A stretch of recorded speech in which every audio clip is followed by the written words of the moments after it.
नमस्कार दोस्तों, break exam में आप सभी का स्वागत है। एक बार फिर से हम आपके सामने प्राचीन भारत के इतिहास का एक बहुत ही महत्वपूर्ण टॉपिक वैदिक काल लेकर उपस्थित हुए हैं, जो कि आपके यूपी आरओ, यूपी पीसीएस और यूपी ट्रिपल से संबंधित बहुत सारी परीक्षाओं के लिए मोस्ट इम्पॉर्टेंट है। तो यह वीडियो आप लास्ट तक देखिएगा, जिससे आपको वैदिक काल के बारे में संपूर्ण नॉलेज हो जाए। तो चलिए वीडियो शुरू करते हैं। यदि आप नए हैं तो चैनल को लाइक और सब्सक्राइब जरूर कर लीजिए, और इस वीडियो को यदि आप पीडीएफ चाहते हैं तो हमारे टेलीग्राम चैनल पर जुड़ जाइए। वहां पर हम आपको इसका टेलीग्राम चैनल पर पीडीएफ अपलोड कर देंगे। टेलीग्राम के लिंक हम आपको डिस्क्रिप्शन बॉक्स में लगा देंगे, वहां से आप टेलीग्राम पर ज्वाइन कर सकते हैं। तो चलिए शुरू करते हैं। वैदिक काल यानी कि वैदिक काल का समय पीरियड क्या था? तो 1500 ईसा पूर्व से 600 ईसा पूर्व, क्योंकि 600 ईसा पूर्व के आसपास फिर महाजनपद काल शुरू हो जाता है। तो महाजनपद काल के पहले ही वैदिक काल का टाइम था। तो वैदिक काल 1500 ईसा पूर्व से 600 ईसा पूर्व। तो चलिए देख लेते हैं। हड़प्पा सभ्यता के पतन के बाद जिस सभ्यता एवं संस्कृति का विकास हुआ, उसकी जानकारी वेदों से प्राप्त होती है। अतः इस काल को वैदिक काल की संज्ञा दी गई। तो हड़प्पा सभ्यता के बाद जिस भी काल का शुरुआत होती है, उसकी पूरी जानकारी वेदों पर आधारित है, इस कारण से उसे वैदिक काल कहते हैं। उसके बाद हम वैदिक काल को भी दो भागों में बांट कर पढ़ते हैं। पहला है ऋग्वैदिक काल, दूसरा है उत्तर वैदिक काल, यानी कि ऋग्वेद के पर आधारित काल को ऋग्वैदिक काल, उसके बाद जो तीनों वेद लिखे गए हैं उन पर आधारित काल को उत्तर वैदिक काल कहते हैं। उसके बाद दो भागों में पढ़ेंगे। तो ये देख लेते हैं। वैदिक काल को अध्ययन की सुविधा की दृष्टि से दो भागों में विभक्त किया गया है। प्रथम पूर्व वैदिक काल या ऋग्वैदिक काल, वही बात है। द्वितीय उत्तर वैदिक काल। तो देख लेते हैं। पहला है वैदिक साहित्य के बारे में देख लेते हैं कि कहाँ से हमें ये जानकारी प्राप्त होती है। तो ब्राह्मण साहित्य में वैदिक साहित्य का महत्वपूर्ण स्थान है। इसके अंतर्गत वेद, ब्राह्मण, आरण्यक, उपनिषद, तो ये चार क्रम है, याद रखिएगा। सबसे पहले वेद आते हैं, फिर ब्राह्मण, फिर आरण्यक, फिर उपनिषद। इनका क्रम पूछा जाता है हमेशा यूपी पीसीएस में या यूपी आरओ में इनका क्रम पूछा जाता है। तो 1, 2, 3, 4 के क्रम में पूछे जाएंगे कि इनको सही जोड़े पर फिट करिए। तो आप याद रखिएगा, सबसे पहले वेद लिखे गए, फिर वेदों को सरल भाषा में बनाने के लिए ब्राह्मणों को लिखा गया। वेदों को सरलीकृत करके ब्राह्मणों को लिखा गया। और फिर आरण्यक का तात्पर्य है गुरु के पास शिष्य जाकर पढ़ते थे, तो जो ज्ञान प्राप्त करते थे उसे आरण्यक के रूप में कहा गया। फिर गुरु और शिष्य के बीच में जो दार्शनिक वार्तालाप होता था, वाद विवाद होता था, उसको उपनिषद में लिखा गया। तो ये चार प्रकार हैं, चारों को याद रखिएगा, एक क्रम से इनको आप याद कर लीजिएगा। तो उसके बाद चलिए देख लेते हैं वेद।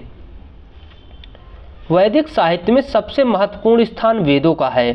वेद संस्कृत भाषा के विद धातु से बना है, जिसका अर्थ है जानना या ज्ञान प्राप्त करना। तो ये भी पूछा जा सकता है कि किस धातु से बना है? तो विद धातु से बना है, जिसका अर्थ है जानना या ज्ञान प्राप्त करना। उसके बाद देख लेते हैं। वेदों को संकलित करने का श्रेय श्री कृष्ण द्वैपायन को जाता है। तो याद रखिएगा, श्री कृष्ण द्वैपायन को वेदों को संकलित करने का श्रेय दिया जाता है। इसीलिए इन्हें वेद व्यास के नाम से भी जाना जाता है। तो इसीलिए इन्हें वेद व्यास के नाम से भी जाना जाता है। उसके बाद प्रथम 3 वेद को वेद त्रयी कहा जाता है, और इसके अंतर्गत ऋग्वेद, यजुर्वेद, सामवेद आते हैं। यानी कि अथर्ववेद वेद त्रयी के अंतर्गत नहीं आता। तो याद रखिएगा, प्रथम 3 वेद को वेद त्रयी, और ये 3 है ऋग्वेद, यजुर्वेद, सामवेद। उसके बाद देख लेते हैं वेदों की संख्या कितनी है। तो वेदों की संख्या 4 है। पहला है ऋग्वेद। तो ऋग्वेद में यह सबसे प्राचीन एवं सबसे विशाल वेद है। तो ऋग्वेद सबसे प्राचीन और सबसे विशाल वेद है। उसके बाद ऋचाओं से युक्त होने के कारण इसे ऋग्वेद कहा गया है। तो ऋचाओं से युक्त होने के कारण इसे ऋग्वेद कहा गया है। ऋग्वेद में कुल 10 मंडल हैं, जिनमें मंडल नंबर 2 से 7 सबसे प्राचीन हैं। तो ऋग्वेद में कितने मंडल हैं?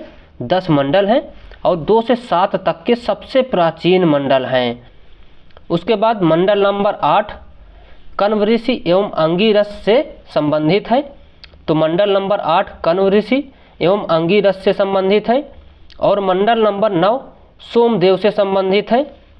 मंडल नंबर 1 और 10 सबसे नवीन मंडल हैं और इसमें 10 काफ़ी ज़्यादा फेमस भी है, इम्पॉर्टेंट है। तो मंडल नंबर 10 इसमें नवीन और मंडल नंबर 1 भी इसमें सबसे नया मंडल है। उसके बाद हम देख लेते हैं, प्रत्येक मंडल अनेक सूक्तों में विभक्त है। ऋग्वेद में मूल रूप से 1017 सूक्त हैं, लेकिन बाद में इसमें 11 सूक्त परिशिष्ट रूप से जोड़े गए हैं, जिन्हें बालखिल्य सूक्त कहा जाता है। इस तरह ऋग्वेद में कुल सूक्तों की संख्या 1028 हो जाती है। तो ऋग्वेद में कितने सूक्त हैं? 1028 सूक्त। उसके बाद देख लेते हैं, ऋग्वेद में कुल मंत्रों की संख्या 10,580 है। इसमें 118 मंत्र दोहराए गए हैं। मूल मंत्रों की संख्या 10,462 है। उसके बाद देख लेते हैं यजुर्वेद, दूसरा वेद इम्पॉर्टेंट है यजुर्वेद।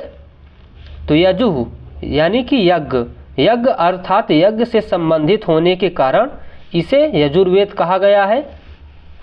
यजुर्वेद की 2 शाखाएं हैं। कृष्ण यजुर्वेद, यह गद्य एवं पद्य दोनों में रचा गया है। और दूसरा शुक्ल यजुर्वेद, यह केवल पद्य में है। तो इसकी 2 शाखाएं यजुर्वेद की, कृष्ण यजुर्वेद और शुक्ल यजुर्वेद। तो शुक्ल यजुर्वेद केवल पद्य में है, इसे ही वाजसनेयी संहिता के नाम से जाना जाता है। तो यहाँ से क्वेश्चन बन सकता है कि शुक्ल यजुर्वेद है जो, उसको ही वाजसनेयी संहिता के रूप में जाना जाता है, क्योंकि यह सिर्फ पद्य में लिखा गया है।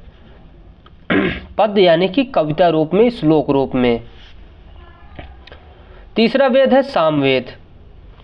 साम अर्थात गायन से संबंधित होने के कारण इसका नाम सामवेद पड़ा। संगीत की सर्वप्रथम जानकारी सामवेद से मिलती है। तो संगीत की सर्वप्रथम जानकारी सामवेद से मिलती है। इसमें कुल 1810 मंत्र हैं, जिसमें 261 मंत्र दोहराए गए हैं। मूल मंत्रों की संख्या 1549 है। उसके बाद है अगला वेद अथर्ववेद। अथर्वा ऋषि के नाम पर इस वेद का नाम अथर्ववेद पड़ा है। इसमें भूत प्रेत, जादू टोना, रोग निवारक, शत्रु दमन, मेल मिलाप, विवाह, आशीर्वाद सूचक मंत्र दिए गए हैं। अथर्ववेद में कुल 20 अध्याय हैं। इसमें 731 सूत्र और 5987 मंत्र हैं। उसके बाद वेदों के बाद आता है दूसरा नंबर ब्राह्मणों का। तो वेद के बाद इसका क्रम आता है ब्राह्मण का। वेदों के बाद ब्राह्मण ग्रंथों की रचना की गई है। ब्राह्मण ग्रंथों में यज्ञ से संबंधित बातों का वर्णन है। एक तरह से ये वेदों के व्याख्या ग्रंथ के रूप में भी हैं। इसीलिए प्रत्येक वेद के अपने अपने ब्राह्मण ग्रंथ रचे गए। उसके बाद देख लेते हैं यजुर्वेद का महत्वपूर्ण ब्राह्मण ग्रंथ शतपथ ब्राह्मण है, जिसकी रचना याज्ञवल्क्य ऋषि ने की है। 100 अध्याय होने के कारण इसका नाम शतपथ ब्राह्मण पड़ा। इसमें जल प्रलय की कथा, तो यजुर्वेद में देख लीजिएगा, यजुर्वेद का महत्वपूर्ण ब्राह्मण ग्रंथ शतपथ ब्राह्मण है, जिसकी रचना याज्ञवल्क्य ऋषि ने की है। तो शतपथ ब्राह्मण की रचना याज्ञवल्क्य नामक ऋषि ने की है। 100 अध्याय होने के कारण इसका नाम शतपथ ब्राह्मण पड़ा। तो क्यों शतपथ ब्राह्मण पड़ा? क्योंकि इसमें 100 अध्याय हैं। इसमें जल प्रलय की कथा, पुरुरवा उर्वशी की आख्यान तथा अश्विनों द्वारा चमन ऋषि को यौवन प्रदान करने की कथा है। उसके बाद देख लेते हैं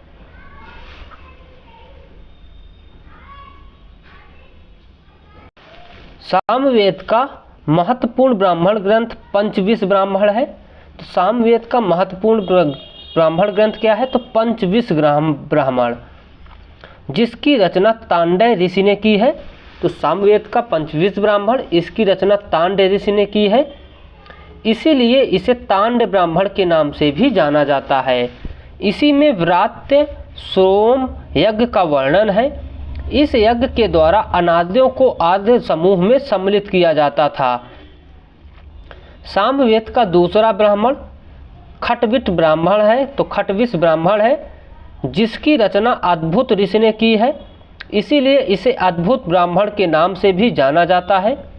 इसमें अकाल, भूकंप जैसी प्राकृतिक आपदाओं से मुक्ति के बारे में बताया गया है। तो सामवेद का मोस्ट इम्पॉर्टेंट ब्राह्मण खटविट ब्राह्मण, और इसकी रचना अद्भुत ऋषि ने की है, इसीलिए इसे अद्भुत ब्राह्मण के नाम से भी जाना जाता है। तो अक्सर जो ब्राह्मण रचे जाते थे, उनकी रचना जो भी ऋषि करता था, मूलतः उन्हीं के नाम पर उसका नाम रख दिया जाता था। जैसे अद्भुत ऋषि तो अद्भुत ब्राह्मण। इसमें अकाल, भूकंप जैसी प्राकृतिक आपदाओं से मुक्ति के बारे में बताया गया है। उसके बाद है अथर्ववेद। तो अथर्ववेद का ब्राह्मण ग्रंथ गोपथ ब्राह्मण है, मोस्ट इम्पॉर्टेंट है। इसकी रचना गोपथ ऋषि ने की है। इसमें ओम एवं गायत्री का महत्व बताया गया है। यह शतपथ ब्राह्मण से प्रभावित है। तो मोस्ट इम्पॉर्टेंट सारे पॉइंट हैं इसके, कि यह गायत्री मंत्र इसमें या और ओम का महत्व बताया गया है, और यह शतपथ ब्राह्मण से प्रभावित है। उसके बाद है आदन्यक। ब्राह्मण के बाद आदन्यक है। ब्राह्मण ग्रंथों के बाद आदन्यकों की रचना की गई। आदन्यकों में आध्यात्मिक एवं दार्शनिक बातों का उल्लेख किया गया है। उसके बाद उपनिषदों की वर्णन किया गया है, उपनिषदों की रचना की गई। तो वैदिक साहित्य का अंतिम भाग होने के कारण उपनिषदों को वेदांत भी कहा जाता है। अब उपनिषदों में आध्यात्मिक एवं दार्शनिक बातों का चरमोत्कर्ष है। उपनिषदों की संख्या 108 बताई जाती है। यद्यपि कुछ ही उपनिषद उपलब्ध हैं। कठोपनिषद में यम नचिकेता संवाद मिलता है। इसका संबंध भी कृष्ण यजुर्वेद से है। उसके बाद बृहदारण्यक उपनिषद सबसे प्राचीन उपनिषद है। इसी में राजा जनक के दरबार में याज्ञवल्क्य एवं गार्गी के बीच हुए शास्त्रार्थ का वर्णन है। तो बृहदारण्यक उपनिषद मोस्ट इम्पॉर्टेंट है। इसी में याज्ञवल्क्य और गार्गी के बीच शास्त्रार्थ का वर्णन है। इसका संबंध शुक्ल यजुर्वेद से है। तो ये किसका संबंध है?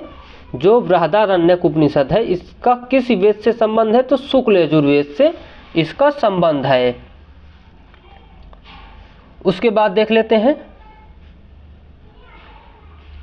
छांदोग्य उपनिषद। तो छांदोग्य उपनिषद में देवकी पुत्र कृष्ण का सर्वप्रथम उल्लेख मिलता है। इसका संबंध सामवेद से है। तो इसका संबंध किससे है? सामवेद से। छांदोग्य उपनिषद का वर्णन सामवेद से है। उसके बाद हम देख लेते हैं कुछ प्रमुख ऋषि और उनके जो करने वाले थे उन वेदों को। जैसे ऋग्वेद है, तो इसके ऋत्विज कौन थे? श्वेता, जो इसको गाते थे, तो होत्री उनको कहते थे। इसमें क्या किया जाता था? तो देव स्तुति की जाती थी, यानी कि देवों की प्रशंसा की जाती थी। उसके बाद है यजुर्वेद। इसके ऋषि को अर्धवर्यु कहा जाता था। यज्ञ कराना इनका काम था। तीसरे हैं सामवेद, जिनका ऋषि का नाम था उद्गाता, ऋचाओं का गायन करने वाला कहते हैं इसमें। चौथा है अथर्ववेद, जिसके ऋषि हैं ब्रह्म और निरीक्षणकर्ता यज्ञों का इसके ऋषि का मुख्य कार्य था। उसके बाद वैदिकोत्तर साहित्य। वेदांग, वेदों को जानने एवं समझने के लिए वेदांगों की रचना की गई। इनकी संख्या 6 है। तो वेदांग, वेदों को जानने एवं समझने के लिए वेदांगों की रचना की गई। इनकी संख्या 6 है। तो वेदांगों में पहला नंबर है शिक्षा। वैदिक शब्दों के शुद्ध उच्चारण हेतु शिक्षा की रचना की गई। वामज्य ऋषि द्वारा रचित गायलम नामक ग्रंथ प्राचीनतम ग्रंथ है। तो शिक्षा का जो प्राचीनतम ग्रंथ है वो वामज्य ऋषि द्वारा रचित गायलम नामक प्राचीनतम ग्रंथ है। दूसरा है वेदांग में कल्प। कल्प विधि विधानों का वर्णन है। इनकी संख्या 3 है। श्रौत सूत्र, ग्रह सूत्र। श्रौत सूत्र मतलब कि यज्ञ संबंधी नियम। ग्रह सूत्र लौकिक एवं पारलौकिक जीवन के विधान। तीसरा है धर्म सूत्र, राजा प्रजा के अधिकार एवं कर्तव्य क्या रहते थे। ये 3 प्रकार के इसमें कल्पों के बारे में नियमों को बताया गया है। तीसरा जो वेदांग है व्याकरण। भाषा को वैज्ञानिक रूप देने के लिए पाणिनि द्वारा रचित अष्टाध्यायी व्याकरण का महत्वपूर्ण स्रोत है। चौथा है निरुक्त, वैदिक शब्दों की उत्पत्ति एवं अर्थ। ऋषि कश्यप का निघंटु। उसके बाद छंद है, वैदिक मंत्रों के लक्षण एवं विशेषताएं। पिंगल का छंद शास्त्र। तो वैदिक मंत्रों के लक्षण एवं विशेषताएं और पिंगल का छंद शास्त्र। उसके बाद है ज्योतिष, तो ब्राह्मण एवं नक्षत्रों की जानकारी। लगध मुनि का वेदांग ज्योतिष। उसके बाद देख लेते हैं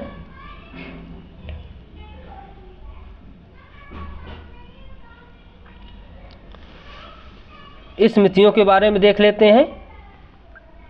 वेदांग के बाद स्मृतियाँ, ये हिंदू धर्म की कानूनी ग्रंथ हैं। मनु स्मृति सबसे प्राचीन स्मृति है। अन्य स्मृतियों में याज्ञवल्क्य स्मृति, नारद स्मृति, बृहस्पति स्मृति, कात्यायन स्मृति एवं विष्णु स्मृति महत्वपूर्ण है। तो ये सारी स्मृतियाँ हैं, याद रखिएगा। ये कानूनी ग्रंथ हैं हिंदू धर्म का, जिनमें मनु स्मृति सबसे प्राचीन स्मृति है। उसके बाद आते हैं वेद, उपवेद। इनकी संख्या 4 है। पहला उपवेद है धनुर्वेद, युद्ध संबंधी जानकारी है। संबंध इसका ऋग्वेद से है। तो धनुर्वेद का संबंध ऋग्वेद से है। युद्ध संबंधी जानकारी है इसमें। दूसरा है शिल्पवेद, शिल्प व्यवसाय की जानकारी है। संबंध यजुर्वेद से है। तो पहला धनुर्वेद ऋग्वेद, शिल्पवेद शिल्प व्यवसाय की जानकारी, यजुर्वेद से संबंध इसका। तीसरा है गंधर्व वेद, सोमदेव से संबंधित है। संगीत आदि की जानकारी है गंधर्व वेद में। चौथा है आयुर्वेद, चिकित्सा संबंधी जानकारी है आयुर्वेद से। इसका संबंध अथर्ववेद से है।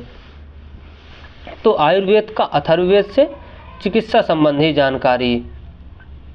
उसके बाद शुरू होता है ऋग्वैदिक काल। ऋग्वैदिक काल यानी कि 1500 ईसा पूर्व से 1000 ईसा पूर्व के बीच का काल को ऋग्वैदिक काल कहा जाता है।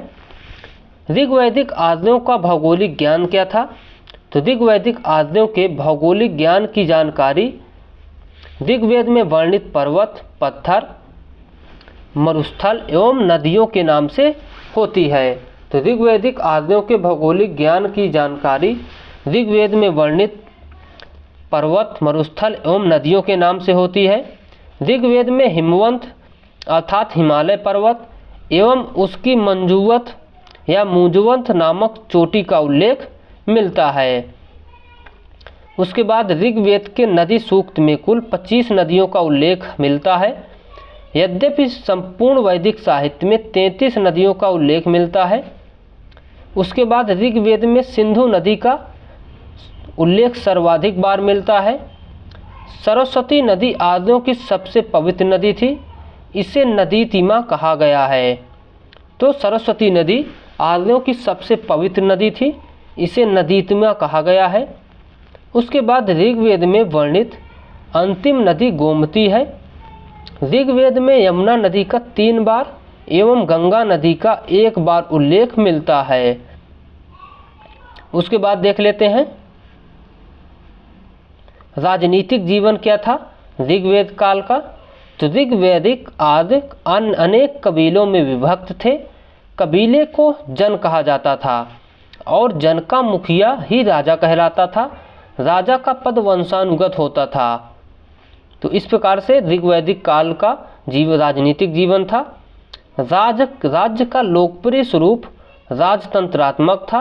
यद्यपि गणतंत्र की भी जानकारी मिलती है।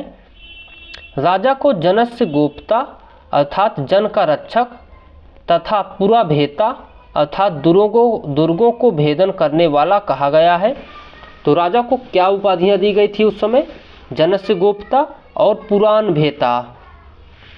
कबीले के सदस्य राजा को बलि नामक स्वैच्छिक कर देते थे उपहार स्वरूप। उसके बाद देख लेते हैं, विदथ नामक परिषद सबसे प्राचीन परिषद थी। यह सैनिक, गैर सैनिक, धार्मिक कार्य का संपादन करती थी। तो विदथ नामक परिषद सबसे प्राचीन परिषद थी। यह सैनिक, गैर सैनिक, धार्मिक कार्य का संपादन करती थी। उसके बाद है 10 राज युद्ध, जो कि ऋग्वेद में वर्णन किया गया है, मोस्ट इम्पॉर्टेंट है। यह युद्ध परशुणी यानी कि रावी नदी के तट पर लड़ा गया है। यह युद्ध भरत जन के राजा सुदास एवं 10 अन्य राजाओं के संघ के बीच लड़ा गया। 10 राजाओं के संघ का नेतृत्व पूर्व राजा संवरण ने किया। इस युद्ध में अनादियों ने भी भाग लिया था। अनादियों का नेता भेद था। तो 10 राजाओं के संघ का नेतृत्व पूर्व राजा संवरण ने किया था। इस युद्ध में अनादियों ने भी भाग लिया था। अनादियों का नेता भेद था। उसके बाद ऋग्वैदिक सामाजिक जीवन देख लेते हैं। ऋग्वैदिक काल के प्रारंभ में 2 वर्ग थे, आद्य एवं अनाद्य। ऋग्वैदिक काल के अंतिम चरण में वर्ण व्यवस्था का जन्म हुआ। तो वर्ण व्यवस्था यानी कि जो कलर के आधार पर किसी को भेदभाव किए, वही है वर्ण व्यवस्था। तो शुरू में यह वर्ण व्यवस्था काम के आधार पर बटी हुई थी।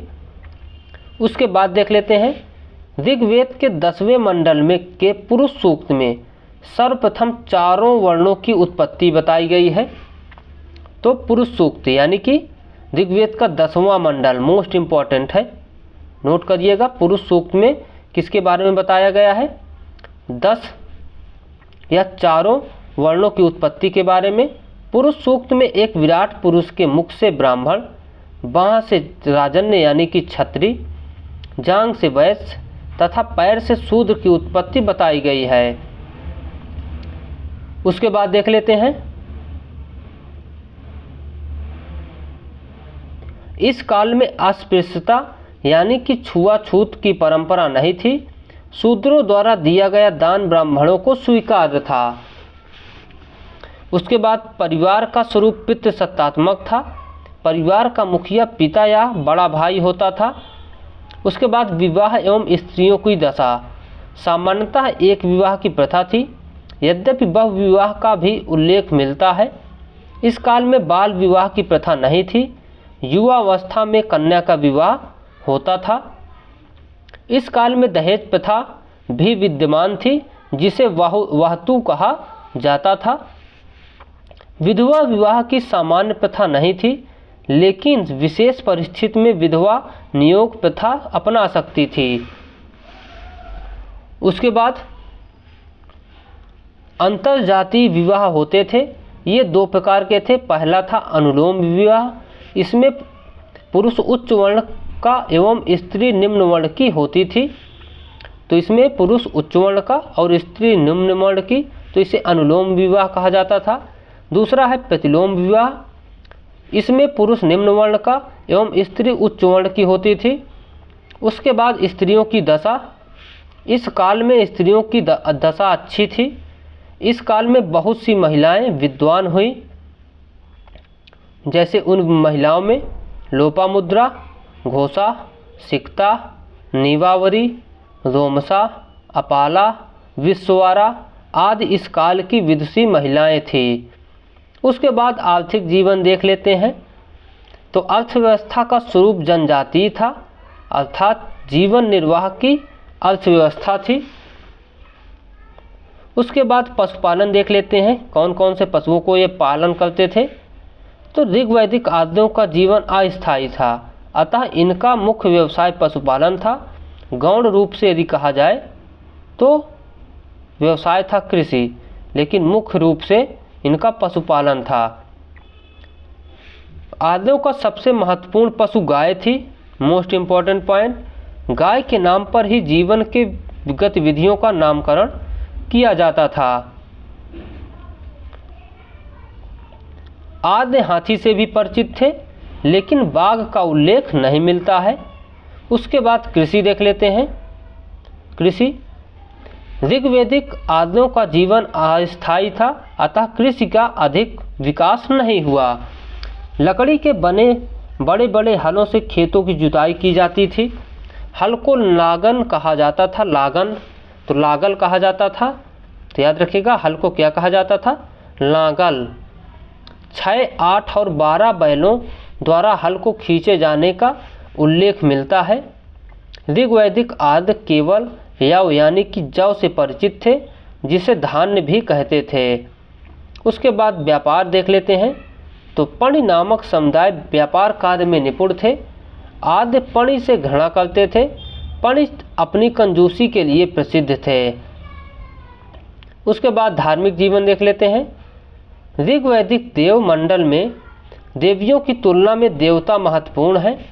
ऋग्वैदिक आर्य बहुदेववादी थे, लेकिन अंतिम चरण में एकेश्वरवाद की भावना दिखाई पड़ने लगती है। उसके बाद ऋग्वेद में कुल 33 देवी देवताओं का उल्लेख मिलता है, जिन्हें आकाशवासी, अंतरिक्षवासी एवं पृथ्वीवासी 3 श्रेणियों में विभक्त किया गया है। उसके बाद आदियों का सर्वश्रेष्ठ देवता इंद्र थे। इंद्र को पुरंदर भी कहा गया है। ऋग्वेद में इंद्र की स्तुति में 250 सूक्त रचे गए हैं। वरुण सर्वाधिक आचरण वाले देवता थे। इन्हें सृष्टिकर्ता कहा गया है। उसके बाद ऋग्वेद में सूर्य की स्तुति 5 रूपों में की गई है। ये रूप हैं सूर्य, सवित्र, मित्र, पूषण और विष्णु। उसके बाद हम देख लेते हैं